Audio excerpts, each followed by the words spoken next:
ఒక అంచనా ప్రకారం భారతదేశంలో ప్రతి 5గురిలో ఒకరు తమ జీవిత కాలంలో ఏదో ఒక ఫైనాన్షియల్ స్కామ్కి గురవుతున్నారు.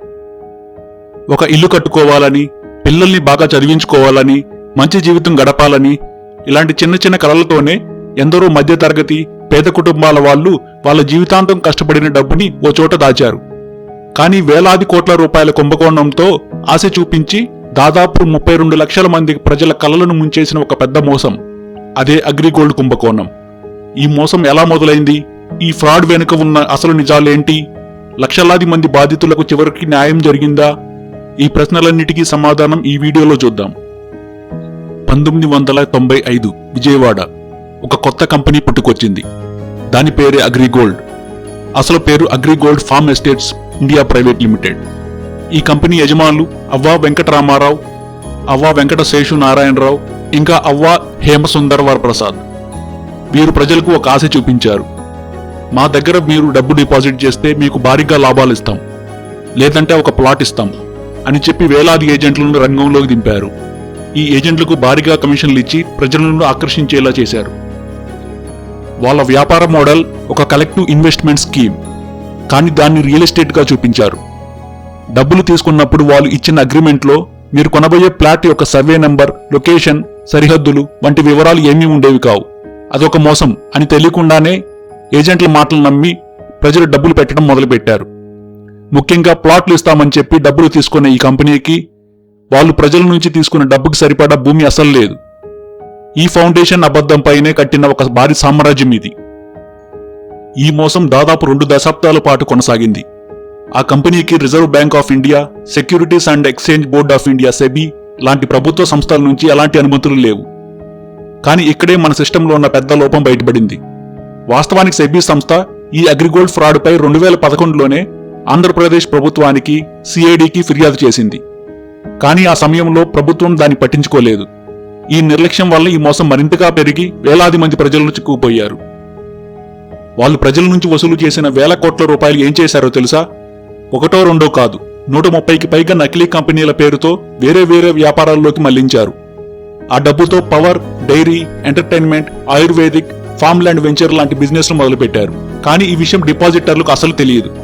ఇలా దాదాపు 32 లక్షల మంది అకౌంట్ హోల్డర్ల నుంచి సుమారు 6,380 కోట్ల రూపాయలు వసూలు చేశారు. 2014 ఈ కథలో అసలు ట్విస్ట్ ఇక్కడే మొదలైంది. అగ్రిగోల్డ్ చెక్కులు బౌన్స్ అవ్వడం మొదలయ్యాయి. కష్టపడి పోగేసిన డబ్బులు వెనక్కి రాకపోవడంతో ఇన్వెస్టర్లకు ఏం చేయాలో తోచలేదు. 2015 జనవరి నాటికి పరిస్థితి పూర్తిగా చేయి దాటిపోయింది. అగ్రిగోల్డ్ కార్యాలయాల ముందు వేలాది మంది జనం తమ డబ్బుల కోసం నిలబడ్డారు. తమ జీవితకాల కష్టాన్ని కోల్పోయి, గుండె పగిలిపోయి కొందరు చనిపోయారు. కొందరు గుండెపోటుతో కన్నుమూశారు. మరికొందరు ఆత్మహత్యలు చేసుకున్నారు. AgriGold customers and agents welfare association నివేదిక ప్రకారం ఆ బాధను తట్టుకోలేక కేవలం 2 తెలుగు రాష్ట్రాల్లోనే 243 మంది తమ ప్రాణాలు కోల్పోయారు. ఈ సంఘటనలు ఇన్వెస్టర్లలో భయం, ఆందోళన కలిగించాయి. బాధితులు న్యాయం కోసం నిరసనలు, ధర్నాలు మొదలుపెట్టారు. విజయవాడలో సామూహిక నిరాహార దీక్షలు చేశారు. మొదట ఆంధ్రప్రదేశ్ పోలీసులు కేసులు నమోదు చేసి ఆ తర్వాత దర్యాప్తును సిఐడికి అప్పగించారు. సిఐడి అధికారులు అగ్రిగోల్డ్ చైర్మన్ అవ్వా వెంకటరామారావు మరియు మేనేజింగ్ డైరెక్టర్ అవ్వా వెంకట శేషు నారాయణరావును 2016 ఫిబ్రవరిలో అరెస్ట్ చేశారు. అయితే వాళ్ళు తర్వాత బెయిల్ మీద బయటకు వచ్చేశారు. ఈ కేసును సీరియస్ గా తీసుకున్న హైకోర్టు 2015 అక్టోబర్లో సిఐడి దర్యాప్తులో ఆలస్యంపై అసంతృప్తి వ్యక్తం చేసింది.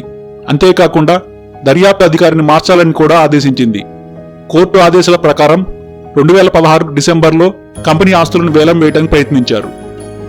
కానీ అప్పట్లో జరిగిన పెద్ద నోట్ల రద్దు వల్ల డబ్బు అందుబాటులో లేకపోవడంతో వేలంలో ఎవరూ పాల్గొనలేదు. ఇది బాధితుల పరిస్థితిని మరింత క్లిష్టతరం చేసింది.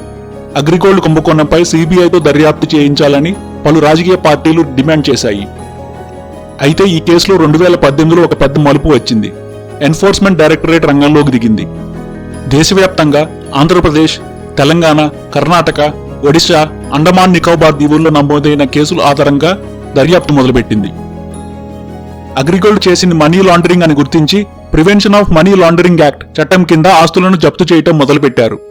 2020 డిసెంబర్లో కీలక నిందితులైన అవ్వా వెంకటరామారావు, అవ్వా వెంకట శేషు నారాయణరావు మరియు అవ్వా హేమసుందర వరప్రసాద్ను ఈడీ అరెస్ట్ చేసింది. ఈడీ అధికారులు దాదాపు 4,141 కోట్ల రూపాయల విలువైన స్థిరాస్తులను, చరాస్తులను జప్తు చేశారు. ఇందులో 2,300 కంటే ఎక్కువ వ్యవసాయ భూములు, ప్లాట్లు, అపార్ట్మెంట్లు, ఇంకా గుంటూరులోని హైలాండ్ అమ్యూజ్మెంట్ పార్క్ కూడా ఉన్నాయి.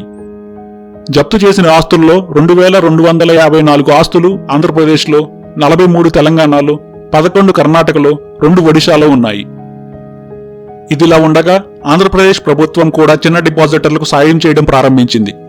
2019 నవంబర్లో 10,000 లోపు డిపాజిట్ చేసిన 3.4 లక్షల మందికి 238 కోట్లు విడుదల చేసింది.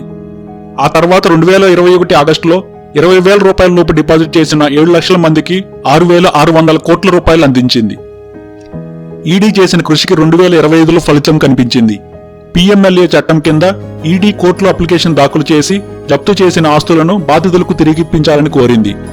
2025 ఫిబ్రవరిలో కోర్టు ఆదేశాల ప్రకారం తొలి దశలో దాదాపు 3,339 కోట్ల విలువైన ఆస్తులను తిరిగిచ్చారు. ఆస్తుల జప్తు సమయంలో వాటి విలువ తక్కువగా ఉన్నా వాటి ప్రస్తుత మార్కెట్ విలువ దాదాపు 6,000 కోట్లు పైగా ఉంది. ఆ తర్వాత 2025 జూన్లో రెండో దశలో 611 కోట్ల విలువైన ఆస్తులను తిరిగిచ్చారు. వాటి ప్రస్తుత మార్కెట్ విలువ కూడా 1000 కోట్లకు పైగా పెరిగింది. దశాబ్దాల క్రితం అగ్రిగోల్డ్ తక్కువ ధరలకు కొన్న భూముల విలువ వెలుగొండ ప్రాజెక్టు వంటి ప్రాజెక్టుల వల్ల ఇప్పుడు బాగా పెరిగాయి. ఇలా మొత్తం మీద 7,000 కోట్ల రూపాయలకు విలువైన ఆస్తులను బాధితులకు ఇప్పించడానికి మార్గం సుగమమైంది. అగ్రిగోల్డ్ కుంభకోణం కేవలం ఒక ఆర్థిక నేరం కాదు, అది లక్షలాది మంది ప్రజల జీవితాలతో ముడిపడిన ఒక విషాద గాథ. ఒకవైపు ప్రభుత్వ సంస్థల నియంత్రణ లేకపోవడం వల్ల ఎంత పెద్ద నష్టం జరుగుతుందో ఈ కేసు మనకు చూపిస్తుంది. ఇంకోవైపు న్యాయం కోసం బాధితులు చేసిన పోరాటం, ముఖ్యంగా AgriGold customers and agents welfare association లాంటి సంఘాలు చేసిన కృషి, చివరికి ఆస్తుల విలువ పెరగడం వల్ల వారికి న్యాయం లభించిన తీరు ఈ కథలో ఒక ఆశావాహమైన ముగింపు. ఈ కేసు మనందరికీ ఒక పాఠం. డబ్బు సంపాదనలో మోసాలు, అనైతిక మార్గాలు ఎలా ఉంటాయో చూపిస్తుంది. అలాగే వ్యవస్థలోని లోపాలు గుర్తించి వాటిని సరిదిద్దేందుకు ప్రభుత్వాలు, సంస్థలు ఎలా కృషి చేయాలో నేర్పిస్తుంది. చివరిగా మన కష్టాన్ని మోసగాలు దోచుకోవడానికి ప్రయత్నించినా న్యాయం కోసం మనం పోరాడితే అది ఎంత కష్టమైనా సరే ఒకరోజు న్యాయమే గెలుస్తుంది. ఈ కథ అదే నిరూపిస్తుంది. ఈ వీడియో మీకు నచ్చితే లైక్ చేయండి. ఈ సమాచారం అందరికీ ఉపయోగపడేలా షేర్ చేయండి. ఫైనాన్షియల్ మోసాల గురించి మరింత సమాచారం కోసం మా ఛానల్ను సబ్స్క్రైబ్ చేసుకోండి. మరో ఇంట్రెస్టింగ్ టాపిక్తో కలుద్దాం. అప్పటి వరకు సెలవు. థ్యాంక్స్.